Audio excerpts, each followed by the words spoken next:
Okay, we are at 10 o'clock, so we will get started here. So, General Counsel, is there a quorum? Thank you.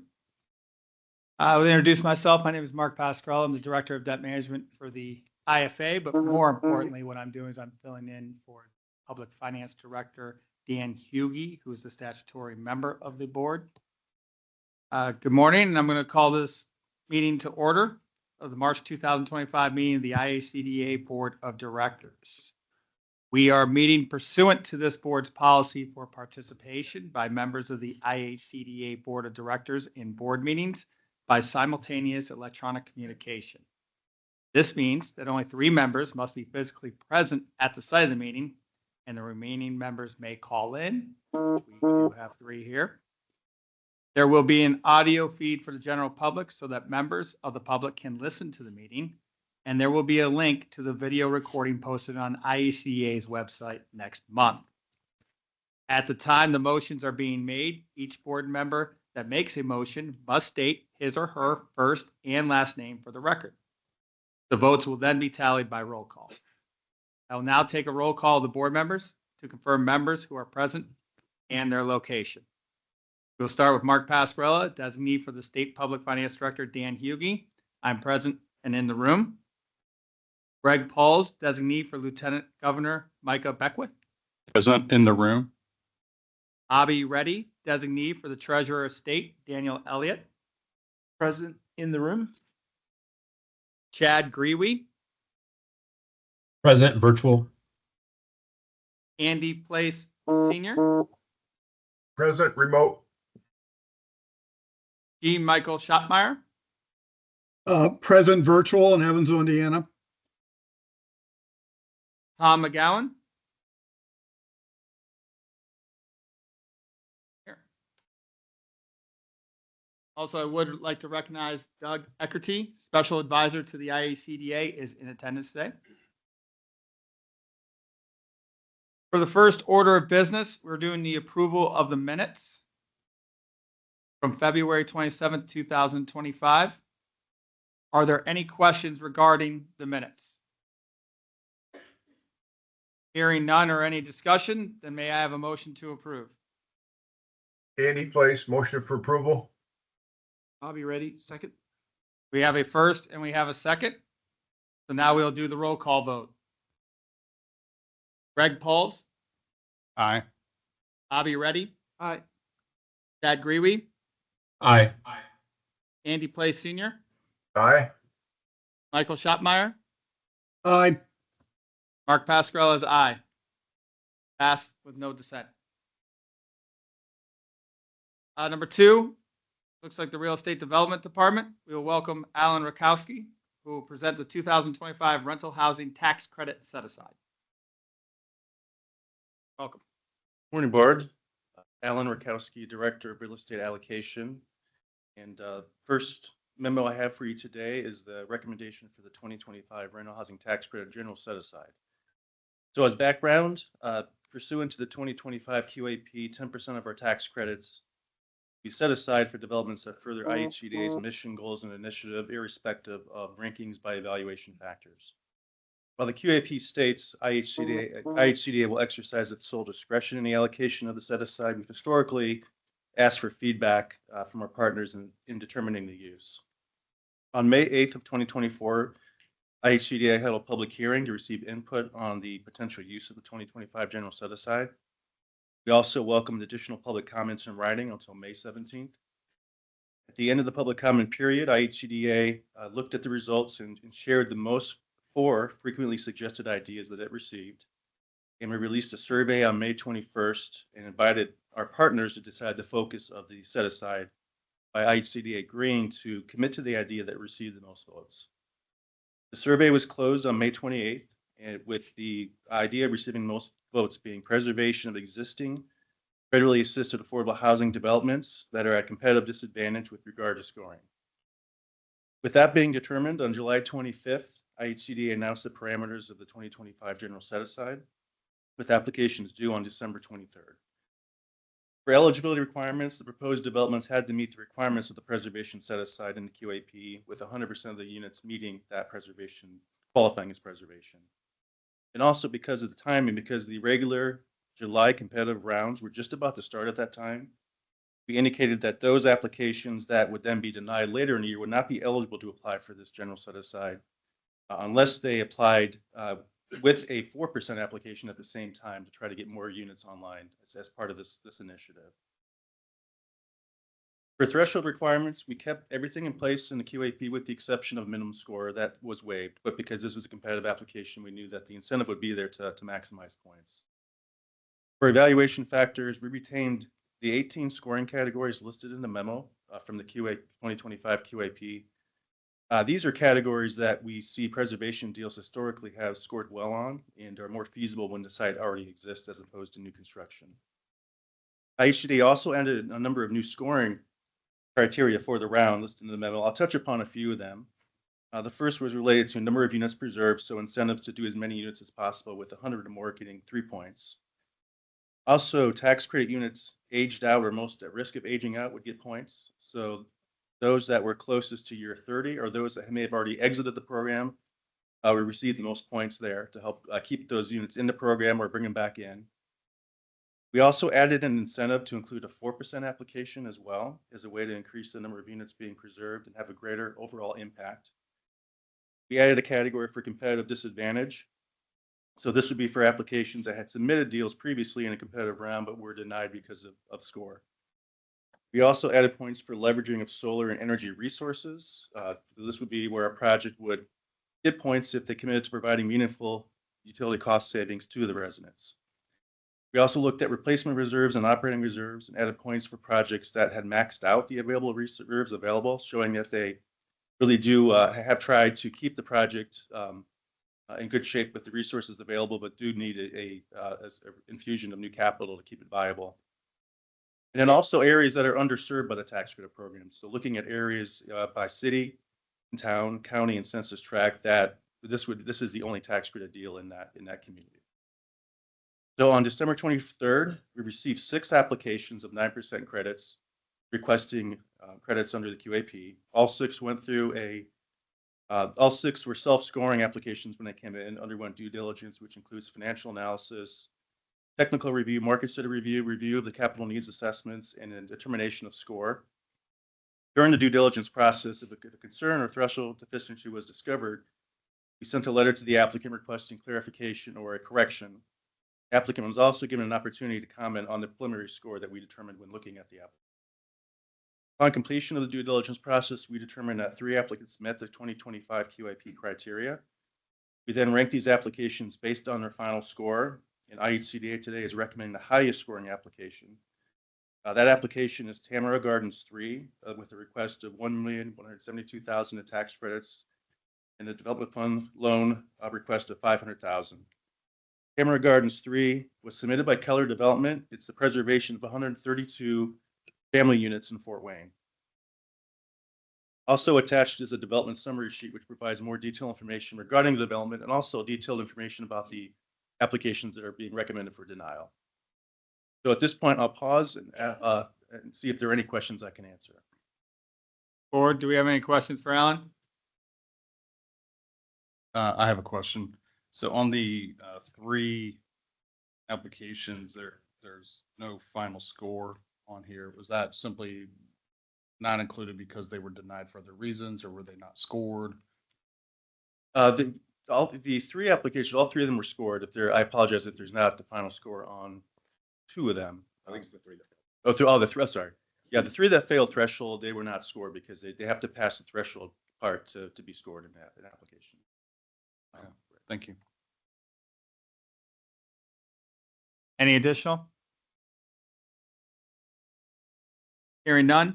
Alan, we're ready for your resolution. Staff respectfully requests that the board approve the following resolution. Resolve that the board approve awarding $1,172,000 in annual light tech and $500,000 in development fund to Tamara Gardens 3 LP, as more particularly identified in the development summary sheet as recommended by staff.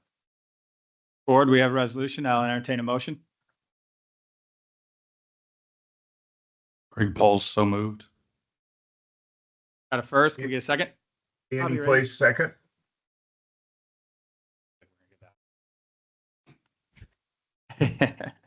All right, we have a first and we have a second, so we'll go through the roll call. Greg Pauls, Aye. Avi Reddy, Aye. Chad Grewe, Aye. Andy Place Senior, Aye. Michael Schottmeyer, Aye. Mark Pascarella. Aye, passes, no dissent. Thank you. Thank you. We'll now welcome Alan again. You don't have to do much walking, which is good. And you will now present the 2026-2027 Qualified Allocation Plan. Thank you. So moving to my second memo, it's for the qualified allocation plan. The QAP is a federally mandated planning requirement under the Internal Revenue Code, Section 42. It explains how the state of Indiana will allocate its low-income housing tax credits to produce or rehabilitate existing rental housing units. QAP also establishes threshold set-asides, evaluation factors, and compliance requirements to target credits in a manner consistent with IHCDA strategic plan. Regarding the process, the Real Estate Department released 2 drafts of the QAP and held 2 public hearings. The first draft was released on January 23rd, 2025, and we had a public meeting for that on January 30th, 2025.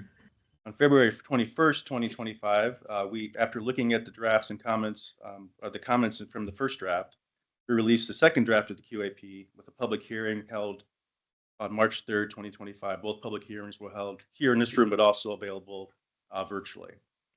Based on written comments, public comments, and continued policy discussion, modifications were made to the final draft, which we have for you today. A list of the most significant changes are attached in your memo in your as Exhibit A in the packet. So I'm going to go through that and highlight some of the most significant changes. Before I get into the specifics, I did want to provide a higher level overview of the QAP as compared to the last one. So if you may recall, the 2025 QAP had a 1-year focus on rural and small cities that were underserved by the tax credit program and lacked the availability of affordable housing options. To facilitate this, we removed the large cities set aside and focused just on those smaller communities. Looking at this QAP, the 26-27 QAP, it has three main components or 3 themes to it. What we're seeing is a return to a more traditional QAP that encourages a wider variety of developments and is less prescriptive on where development should be with regards to the city size. Also, a more developer-friendly QAP with regards to removing a number of incentives that lead to higher costs and working to remove red tape where applicable to make the application process less challenging. And then also adding scoring incentives that focus on employment opportunities and workforce development. So with that in mind, I'm going to go through each section and highlight a few of those, starting with goals, where you'll see a couple of those themes reflected right off the bat. Section 2.2, housing goals. Again, one of the goals, a new goal, where we took this goal out because the focus was no longer the 1-year QAP with relation to small city and rural areas. And in 2.2, we added a goal to support and encourage developments that contribute to workforce development and are located in areas with employment growth and opportunity. Later on, I'll discuss a scoring category to help achieve that. Section 3, private activity tax exempt bond financing. We did increase the maximum request from 35 million to 45 million in an effort to help larger deals that need that additional volume, but also because we have an ample amount of bond volume to start this year and are able to do more. Set aside categories, Section 4.1, qualified not-for-profit. We added the 501c3 as an eligible entity. They were not necessarily excluded, but there have been some questions since we didn't specifically call them out if they were eligible. And then also we added language about required capacity, independence, and activities of the nonprofit organization to qualify in that set aside. So here the thinking was to attract and help build capacity of established community-based not-for-profits that are active in their communities, but may never have done a tax credit deal before, to help them make the set aside one that they may be able to compete in more effectively. Section 4.3, development location. So again, we restored the large city set aside, which had a 1-year, was moved from 1 year in the last QAP. And then 4.6, the general set aside, which I discussed earlier in my last presentation. We are proposing to remove that in the new QAP. The plan is this would allow rural, small city, and large city set asides to be increased. Place all the credits in one competitive round in July, making the process more predictable and also more transparent.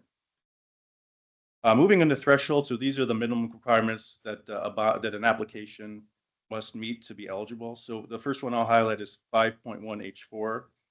demonstrated ability to obtain financing. So in this one, combined value of all uncommitted non-IHCDA sources exceeds 15% of the total development sources. The application will fail threshold.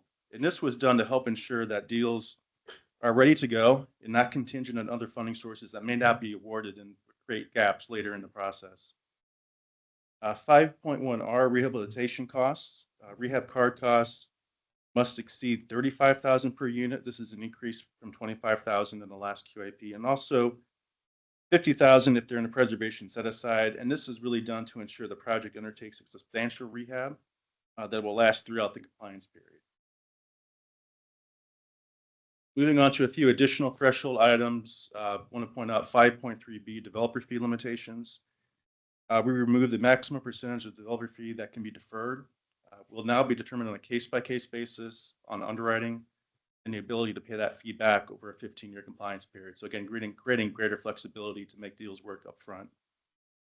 5.4C energy efficiency. We removed the requirements to have an energy efficiency certification for the building, but we still are incentivizing that by being able to earn points by achieving a certification. Also, 5.4E minimum accessibility requirements for age restricted.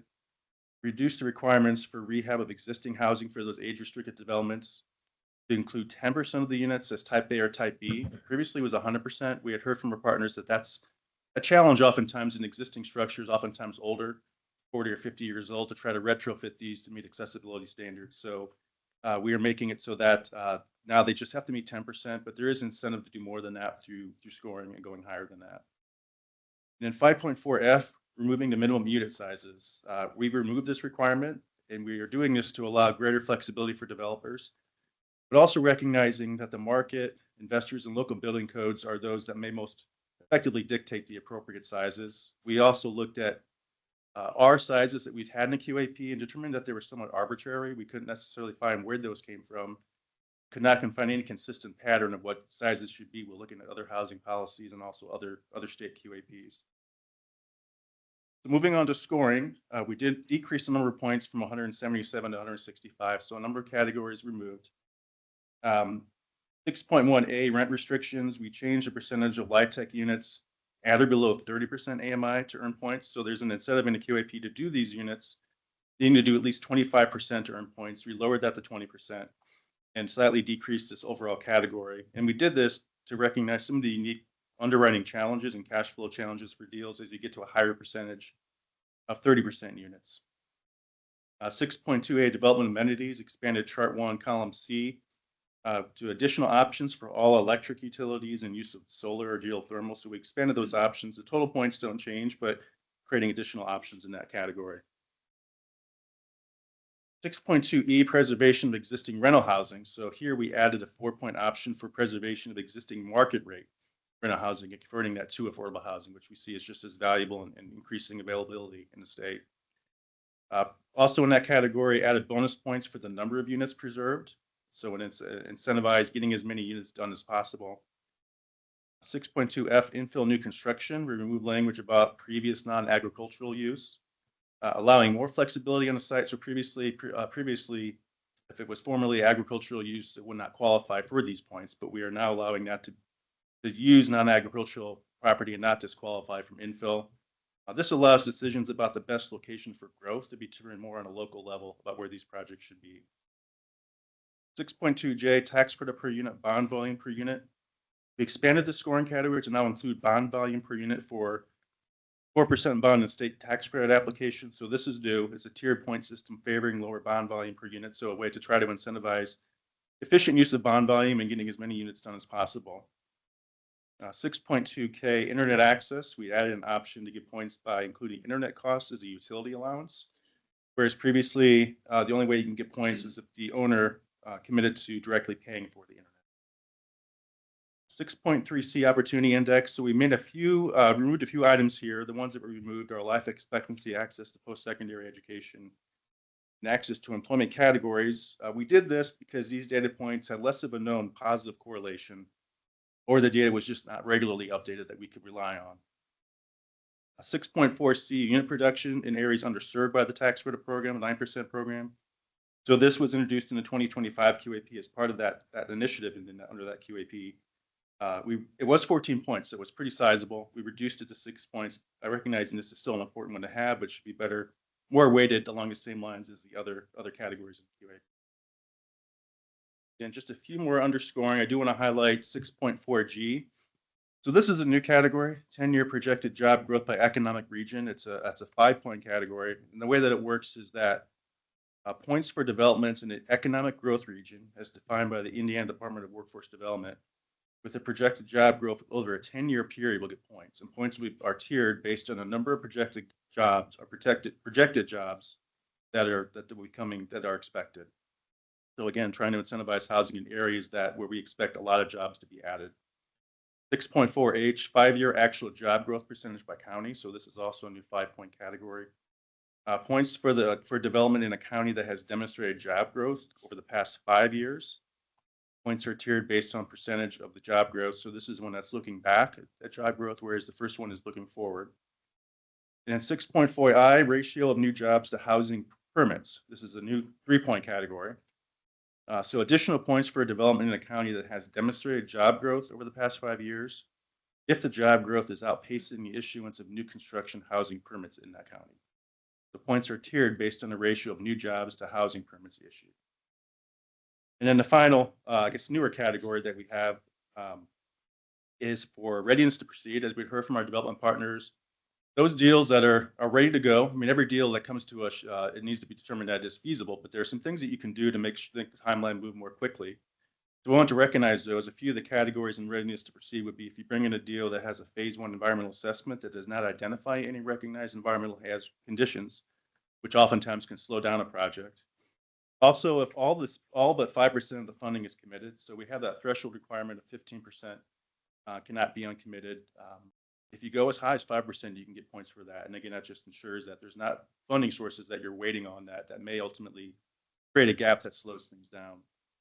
And then the applicant also can commit to closing within 6 months of funding approval, defined as a date that is recommended by the Board of Approval. So it's not uncommon for a deal to have to request 1 or 2 extensions of that 6 month, especially bond deals. But if it's can commit to closing within 6 months, they would earn a point for that. And then wrapping up scoring, I do want to highlight something that we removed. We removed the scoring category from the last QAP for on-site daycare and before and after school care, on-site adult day. Again, this was a 2025 QAP addition, but we removed this again due to some of the cost concerns and feasibility of these. If a deal can still choose to do this and can potentially get some consideration under unique features, a different scoring category. And then bond experience. Scoring, we added a new 4-point scoring category specific to bond applications. We had previously used this in deals that were requesting state credits with bonds, but we're also now applying this to non-competitive bond applications. So if they have a team that has bond experience, they can get points for that. And this is also to help bond deals, although the total number of points were decreased to 165. We didn't change the minimum score, but we did add some additional ways for bond deals to get to that 50-point threshold that are going through the non-competitive route. We did update also in the miscellaneous the due dates for the rounds. What we have normally seen as far as July application due dates. We are proposing that we'll have a non-competitive bond application round. We will have application windows. We're happy to be able to report that we'll be able to have a non-competitive bond application round that'll open in the middle of the month, most likely. And then we're going to close that to help us better manage the pipeline and then reopen it the last 2 months of the year. To be able to take applications for any bond volume that remains. And finally, on the schedules, these relate to supplemental funding or the bond program. So again, in schedules D and D1, that relates to bonds. I mentioned earlier the maximum request going up to 45 million. Schedule A, procedures for accessing housing trust fund funds. We made a change here to indicate that housing trust fund funds will be provided in the form of a loan to the ownership entity. Previously, it had been a grant. And then also the loan term is established in that. And Schedule J, procedures for accessing development funds. We did add some clarification about construction loan terms can be up to 36 months. And the borrower may propose a term of 24, 30, or 36. So those are the main changes in the schedule. So that's, I think, the most significant changes in the 26-27 QAP. I'll move back to the board memo and proceed with the recommendation, but I'd be happy to stop here and answer any questions you might have. Board, any questions? Guess I'll have one. The typical this many changes, it seems like it was a big overhaul. It was in that mostly because the last QAP was a pretty drastic change from what we had done previously. So a lot of this is returning to a more traditional, but then also it's probably more categories being removed than previously, just because we were really trying to get to ways that we could streamline or cut red tape to make the process really look at what do we actually need versus what is something that adds costs that we don't necessarily see adds benefit, or priority being just trying to get as many units as possible done while still meeting our goals here. So I think a combination of two things, coming back to a more traditional QAP, but then also stripping it down a little bit to make changes that really, again, try to make the program work more efficiently and to look at what do we really need, and also being mindful of costs right now and the challenges developers are having, and doing what we can to try to cut some of those costs. Yeah, so if I remember correctly, the process is collaborative It is with the right. marketplace participants throughout the year, so that way we're putting together something that works for all the people who will be. Yeah, right. So, and that's why the public comment process is so critical to us. We do 2 rounds of it. We have 2 drafts. It really allows us to make sure that what we come up with in the final version is not something that hasn't been vetted or discussed. And we won't make every change that's recommended, but we at least think through those and are able to explain the rationale for where we end up in the final version. I think that's terrific. I think one would be behind the green curtain, right? And then Right. just send it out, and all of a sudden it doesn't work for the market. Right. So I think that process is terrific. I'm done with any questions. Any additional for anyone else? Yeah, I've got one. So would you say that in general, I mean, you mentioned cutting red tape and increase costs. Is essentially the goal of this to make it easier to give them money out? I think that's part of it. I mean, I think just to do what we can to help the process, making it easier, but also ensuring that we still keep things in place, that the quality is not being compromised. But I think that's a big part of it. It's just it can be challenging cumbersome to go through an entire application, put together a deal. We just want to make sure that we aren't unaware of things that might be causing deals to not come to us or causing deals not to be funded. So. And then one other thing, I may have misheard you, or maybe it's a typo, but I think you mentioned adding qualified nonprofits, 501. I believe you said 501c3. 501c3, I'm sorry, 501c4 has been added. Right, okay. So that it's just clear that both types are eligible. Okay, and there are no concerns with, I mean, a C4 has the capacity to lobby. There aren't any concerns with providing government. There's not. I mean, it is allowed through the code, through the program, and we put that in, having it go through the public process as far as comments. We didn't get any comments that expressed any concerns, and we internally don't have. Thank you. Hearing no more questions, then Alan, we are ready for the resolution. Okay, staff respectfully requests that the board approve the following resolution. Resolve that the board approve the 2026-2027 qualified allocation plan and the submission of the QAP and certification of public approval to Governor Mike Braun for execution as recommended by staff. Board, we have a resolution before us. I'll take a motion. I'll be ready. Motion. I have a first. Can I get a second? Mike Schotmeyer, second. We have a first and we have a second. We'll go through roll call. Greg Pauls, Aye. I'll be ready. Aye. Dad Grewe, Aye. Andy Place Senior, Aye. Michael Schottmeyer, Aye. Mark Pascarella votes aye. All in favor, no dissent. Motion passes. All right, thank you. Thank you, Alan. All right, please welcome Emily Castro, who will now present the recommendations for non-competitive bond volume 4% tax credits. Welcome, Emily. Good morning, board. I'm presenting one memo today with a recommendation for funding in the 2025 AB non-competitive bond round. This recommendation is for 3 applications that have recently undergone our review process and are requesting 4% low-income housing tax credits, multifamily tax-exempt bond volume, and one is also requesting a development fund loan. All applicants have met 2025 QAP criteria, including Schedule D, and have achieved the minimum required score. The first development is Monon 35, Phase 1. This is the new construction of 200 units of family housing in Indianapolis. Monon 35 is requesting $2,284,192 in annual LIHTC and $25.5 million in bond volume. The second development is Stoneleaf Reserve. This is the new construction of 234 units of age-restricted housing in Mishawaka. Stoneleaf Reserve is requesting $2,259,470 in annual LIHTC and $23.5 million in bond volume. The third and final development is Vita of New Haven Independent Living. This is the new construction of 131 units of age-restricted housing. Vita of New Haven is requesting $901,502 in annual LIHTC, $15,762,369 in bond volume, and a $500,000 development fund loan. Each of these developments has been described in greater detail in the development summary sheets attached to the memo for this recommendation.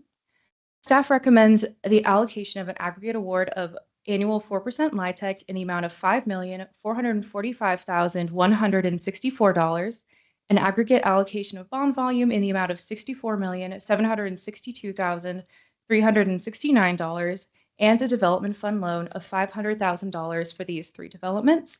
And I'll pause here and take any questions you might have. Great, thank you. Mhm. We have any questions for Emily? I do. Sorry. Yeah. I'm inquisitive. On the scores for the three developments, I was wondering, like, what's the scale on that? Is it out of 100? I believe the 2025 QAP, the maximum score was somewhere around 170. Yes. Non-competitive bond deals just have to hit a minimum required score of 50. So the minimum is 50 out of one possible 177. That's correct. And And these Yeah. barely made it. I would just add that the 170, some of those points are mutually exclusive, so you can't actually hit 170. There are some times where you kind of choose a path and you can either get, these 6 points or these 6 points. So some of the scoring categories are certainly more common for the 9% competitive tax credit developments. So for some of the scoring, for example, around doing lower incomes, lower rent restrictions, because on a 9% deal, most of the project is being funded with the tax credit equity versus these bond deals carry a large amount of debt on them. So they usually don't do as low income and rent targeting. So we generally see the bond development score significantly lower than the 9% projects for a number of reasons. The 4% bond deals are usually doing a larger number of units with higher debt. And because of that, they're not selecting some of the same amenities that perhaps the 9%. mhm. Yeah, so these scores are not atypical for this round that we've been seeing. Yeah, any other questions? Hearing none. And Emily, we're ready for the resolution. Staff respectfully requests that the board approve the following resolution. Resolved that the board approve the following. An aggregate award of 4% LIHTC in the amount of $5,445,164, an aggregate allocation of bond volume in the amount of $64,762,369, and an aggregate award of development fund in the amount of $500,000 to the three developments listed in Table A, as more particularly identified in the development summary sheets as recommended by staff. Board, we have a resolution before us. I'll entertain a motion. Andy Place, motion for approval. I have a first. Can I get a second? I'll be ready. Second. I have a first and a second. We'll go through roll call. Greg Pauls, Aye. Bobby Ready, Aye. Chad Grewe, Aye. Andy Place Senior, Aye. Michael Schottmeyer, Aye. Mark Pascarella votes aye. All in favor? Motion passes. Thank you. Thank you.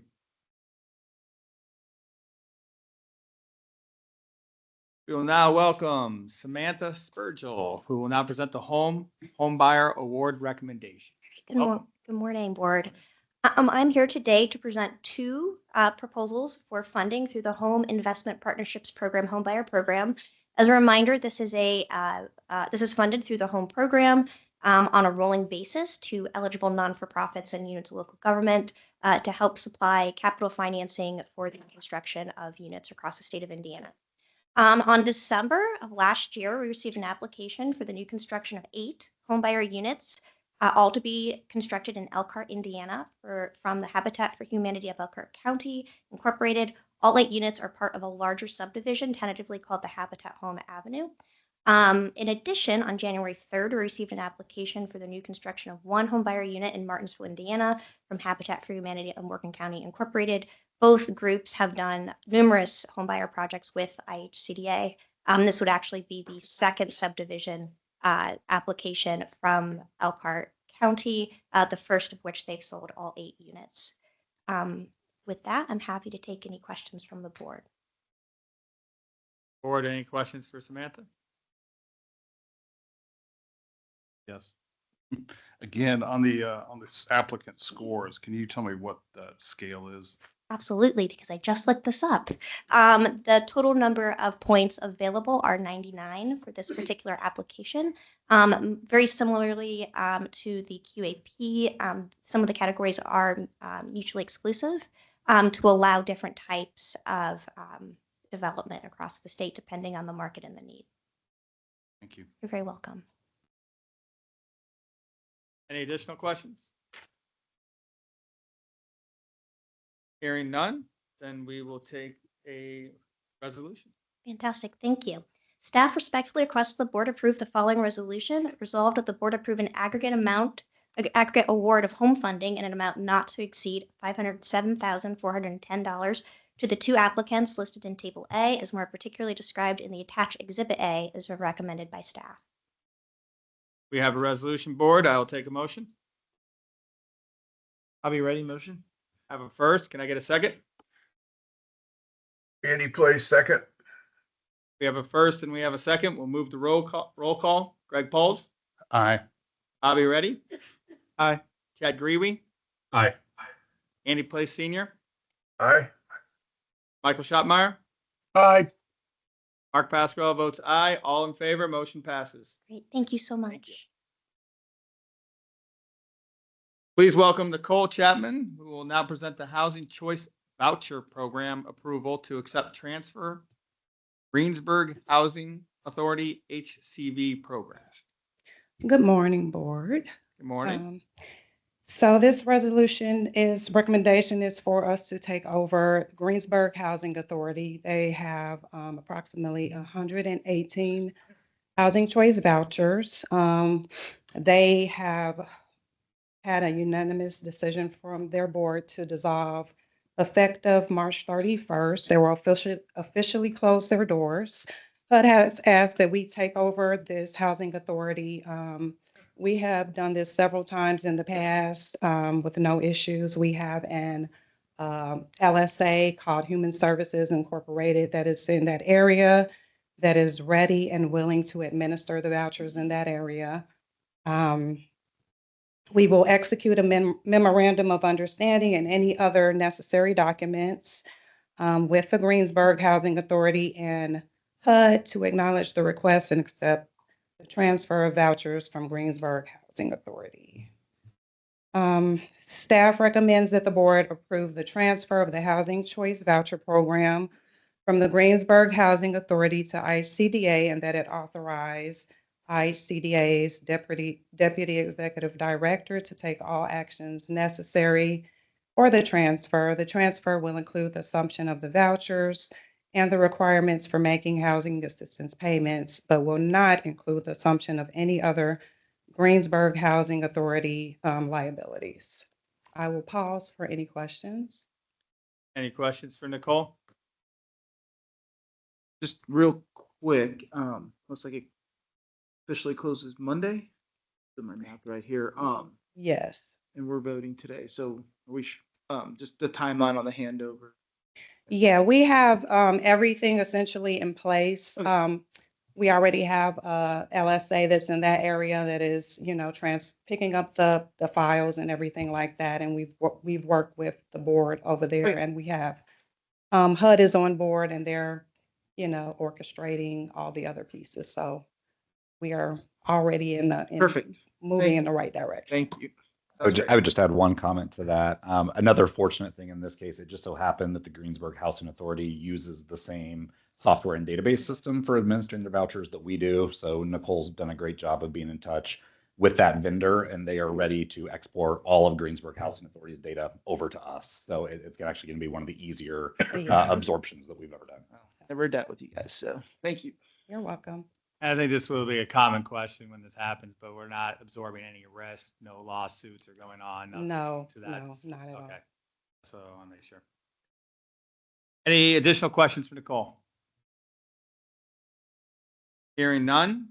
Ready for your resolution. Staff respectfully requests the board to approve the following resolution. Resolve that the board approve the transfer of the Housing Choice Voucher Program from the Greensburg Housing Authority to IHCDA in coordination with the U.S. Department of Housing and Urban Development, and authorize IHCDA's Deputy Executive Director to do and take all necessary actions to effectuate such transfer in a manner which negligibly burdens HCV tenants and which limits the transfer to the direct assets and obligations of Greenberg's HCV pursuant to Section 8 of the U.S. Housing Act of 1937 as amended, 42 U.S.C. and 1437F, including assuming the allocated vouchers and requirements for making housing assistance payments, but specifically not including and assuming any other Greensburg Housing Authority liabilities, including but not limited to unmet payroll obligations or costs associated with the dissolution. That was a lot. Yeah, it was. All right, we have a resolution before us. I will entertain a motion. Mike Schotmeyer, move for approval. I have a first. Can I get a second? Greg Paul's second. Move the roll call. Greg Pauls, Aye. Bobby Reddy, Aye. Chad Grewe, Aye. Andy Place Senior, Aye. Michael Schottmeyer, Aye. Mark Pasquarello votes aye. All in favor, motion passes. Thank you. Thank you so much. Appreciate it. All right, we now move to the finance section. So I will welcome Richard Harcourt, who will now present the flats on 14th bond recommendation. Floor is yours, Richard. Thank you, Chairman. Good morning, Board. I have 3 requests for issuance of tax-exempt, non-recourse financing, 3 separate multifamily developments, and they have some commonality in them. So I'm going to go through the commonality first, and then I'll get on to the individual projects. These all come from the 25A or BC round, the 25 BC round. You as a board approved these projects in November of 24. TWG is the developer on all these projects. And again, this is a request for issuance of non-recourse tax-exempt financing. The first project is Flats on 14th, located in Columbus, Indiana, requesting $15,208,000 of tax-exempt issuance authority. It's a family facility, new construction, 60% AMI, again, located in Columbus, Indiana. Thank you, Rich. Do we have any questions? Hearing none. Richard, we're ready for the resolution. Staff respectfully requests the board approve the following resolution. Resolved that the board approve the Series 2025 multifamily housing revenue bonds, parentheses, flats on 14th project, close parentheses, pursuant to the resolution attached Tier 2 as Exhibit A and is recommended by staff. Board, we have a resolution. I'll take a motion. Mike Schotmeyer, move for approval. I got a first. I'll Can I go get a second? Got a first and I have a second. We'll move the roll call. Greg Pauls, Aye. Bobby Reddy, Aye. Chad Grewe, Aye. Andy Place Senior, Aye. Michael Schottmeyer, Aye. Mark Pasquarello votes aye. Motion passes. All in favor. Richard, if you want to start with the second one. Thank you. We're now going to travel up 65 and then up 69 to Muncie, Indiana to talk about Foundry Row Apartments, requesting $13,300,000 in tax-exempt non-recourse issuance. Again, out of the 25 BC round, it's 120 units. It's new construction. It's family. It's 60% AMI. Any questions? Take the resolution. Staff respectfully requests the board approve the following resolution. Resolved that the board approve the Series 2025 multifamily housing revenue bonds, parentheses, Foundry Row project, close parentheses, pursuant to the resolution attached here to as Exhibit A and is recommended by staff. Board, we have a motion. I'll entertain a vote. I'll be ready. Motion to approve. I have a first. Take a second. Andy Place, second. I have a first and a second. We'll go to roll call. Greg Pauls, Aye. Abby Reddy, Aye. Chad Greenway, Aye. Andy Place Senior, Aye. Michael Schottmeyer, Aye. Mark Pasquarello votes aye. All in favor, motion passes. The third and final one. Thank you, Mr. Chairman. Back down 69, 70 to the west at Terre Haute, we're going to talk about Wabash Place Apartments, requesting $13,750,000 in tax exempt non-recourse issuance. Again, out of the 25 BC round, 120 units, 60% AMI, new construction family. Any questions? I'll entertain a motion. Greg Pauls, so moved. I got a first. Can I get a Schottmeyer. second? Mike Schottmeyer, second. I have a first and a second. Roll call. Greg Pauls, Aye. Abby Reddy, Aye. Chad Greenway, Aye. Andy Place Senior, Aye. Michael Schottmeyer, Aye. Mark Pasquarello votes aye. All in favor, motion passes. And now we'll now hear the final one for the 2025 Series B, which is slightly different than the previous three. And we have Brennan. Good afternoon, board. My name is Brennan Gerard, and I'm the Controller and Director of Accounting. I'm here today to request issuance of 2025B. And as you're already aware, in order to fund our single-family mortgage program, we issue bonds on an as-needed basis, and lately that's been roughly every 3 months. So that's why I'm here today to request an issuance of non-recourse debt not to exceed $250 million. This will most likely be in the range of 175 to 200 million. It will also most likely be a blend, 50-50 taxable and tax exempt interest. Also most likely to be fixed rate. The indenture permits us to issue variable rate debt, but we do not anticipate a need for that.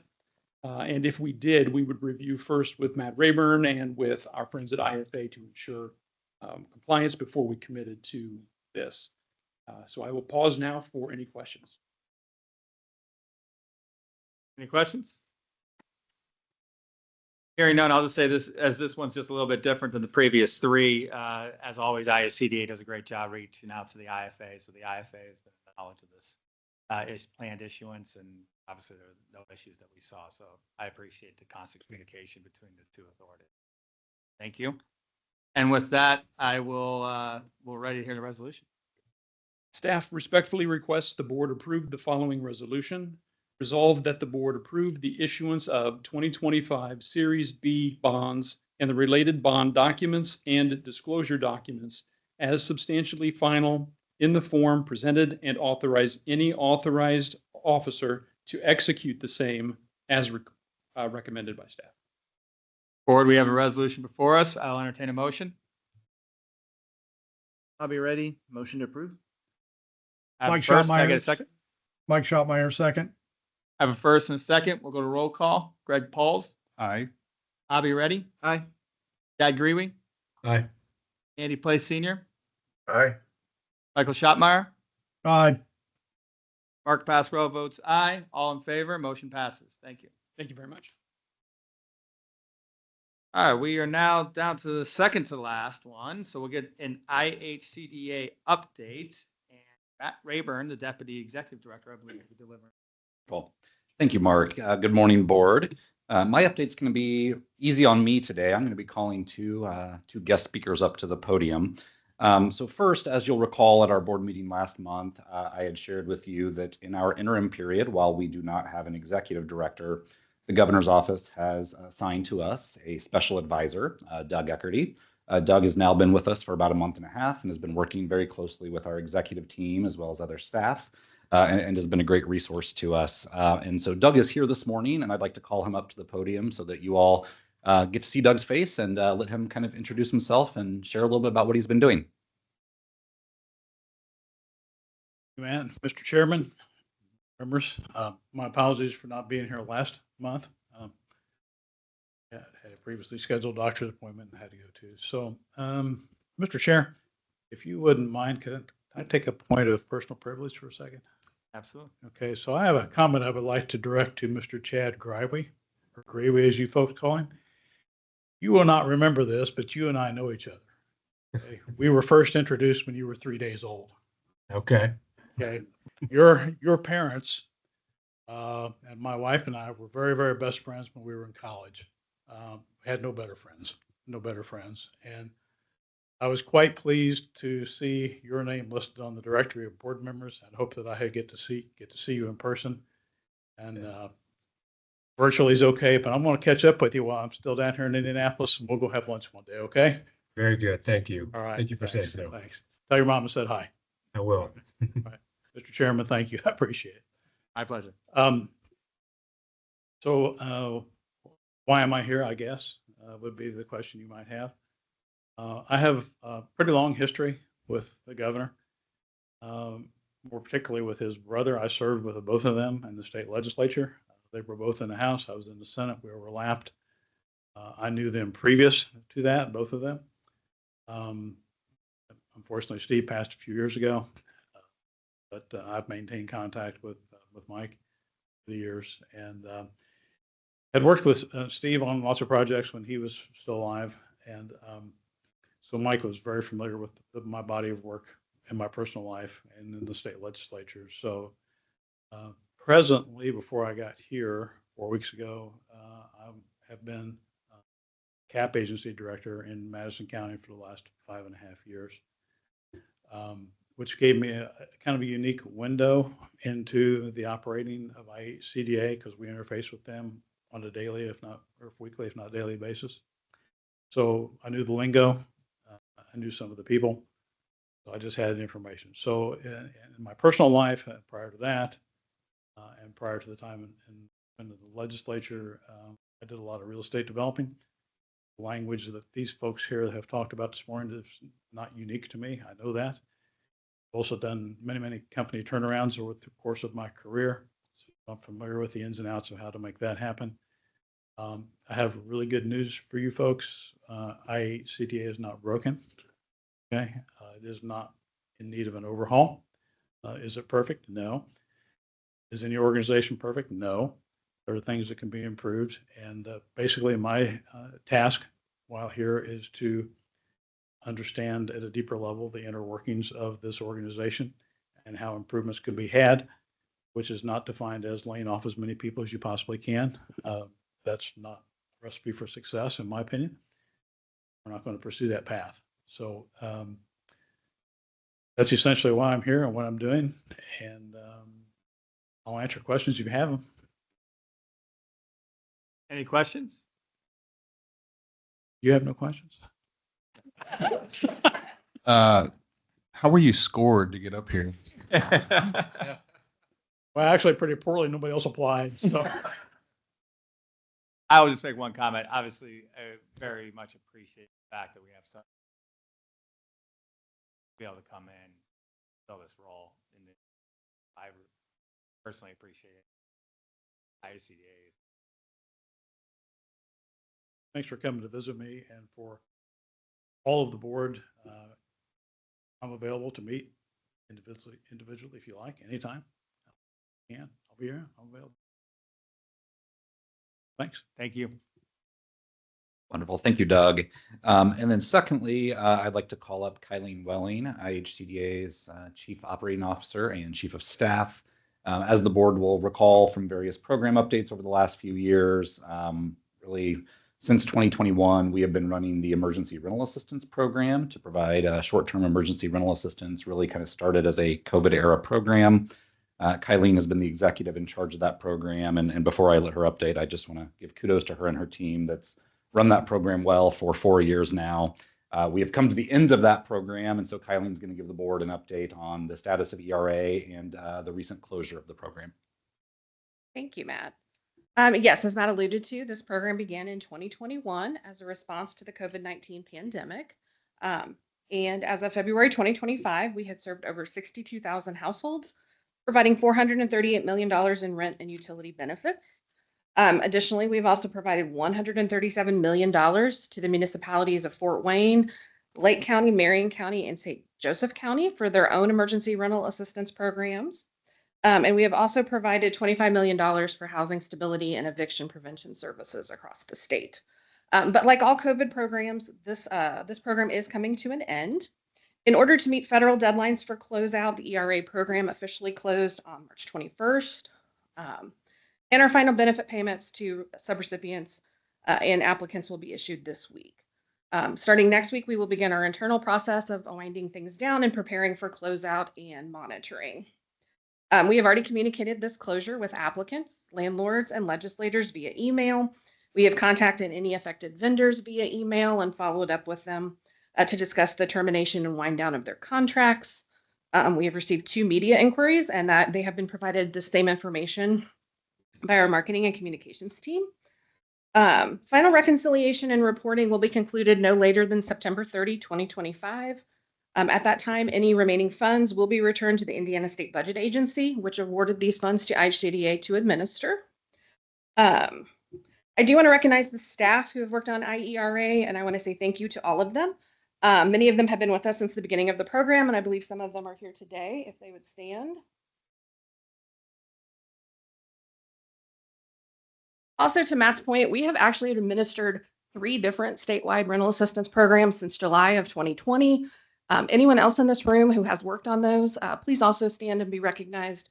Many people were willing to step away from their current roles, step into these rental assistance roles, and I also want to recognize Matt, who actually started ERA, Jennifer, who agreed to step over and be our legal counsel and compliance attorney, and Samantha Spurgill, who actually was our director of operations for ERA for quite some time as well.